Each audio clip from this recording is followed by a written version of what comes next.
മൂല്യബോധമുള്ള തലമുറയെ വാർത്തെടുക്കാൻ രക്ഷിതാക്കൾ വഹിക്കേണ്ട പങ്കിനെക്കുറിച്ച് തൃത്തല്ലൂർ യു പി സ്കൂളിൽ ബോധവൽക്കരണ ക്ലാസ് സംഘടിപ്പിച്ചു.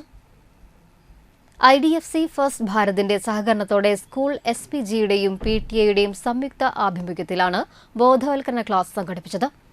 കാലം മാറുന്നതനുസരിച്ച് രക്ഷിതാക്കൾ മക്കളെ ചേർത്തുപിടിക്കാൻ സ്വീകരിക്കേണ്ട മനോഭാവങ്ങളെയും വരുത്തേണ്ട മാറ്റങ്ങളെയും ക്ലാസിൽ വിശദീകരിച്ചു. ബോധവൽക്കരണ ക്ലാസ് ദേശീയ അധ്യാപക പുരസ്കാര ജേതാവ് KS ദീപൻ മാസ്റ്റർ ഉദ്ഘാടനം ചെയ്തു.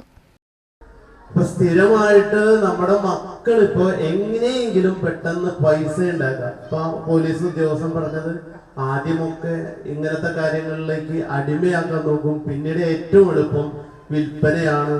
ഒരു പൊതി കൊടുത്തു കഴിഞ്ഞാൽ 500 രൂപ കിട്ടുന്നത്. അപ്പൊ 500 രൂപ കിട്ടുമ്പോൾ വളരെയധികം ചെറിയ നമ്മുടെ കുട്ടികൾ, ഇപ്പൊ നമ്മുടെ കുട്ടികളൊക്കെ ഈ കൊട്ടലുമൊക്കെ ആക്കി പോവാറുണ്ട്. നമ്മുടെ ഇപ്പോ ഉത്സവങ്ങൾക്കൊക്കെ അവർക്ക് ഇത്രയും വെയിലത്തും ഇത്രയും സമയവും കൊട്ടാൻ നിൽക്കണമെങ്കിൽ അതിന്റെ പിന്നിൽ വലിയ ഇത്തരം മയക്കുമരുന്ന് സാധനങ്ങളുമായി ബന്ധമുണ്ട് എന്നാണ് പറയാനായിട്ട് മനസ്സിലാവാൻ കഴിഞ്ഞത്.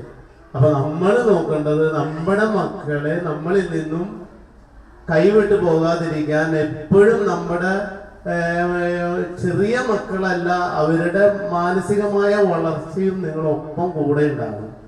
കൈവിട്ടു പോയിട്ട് നമ്മൾ ചിന്തിച്ചിട്ട് കാര്യമില്ല. PTA പ്രസിഡന്റ് A ജാഫർ അധ്യക്ഷത വഹിച്ചു.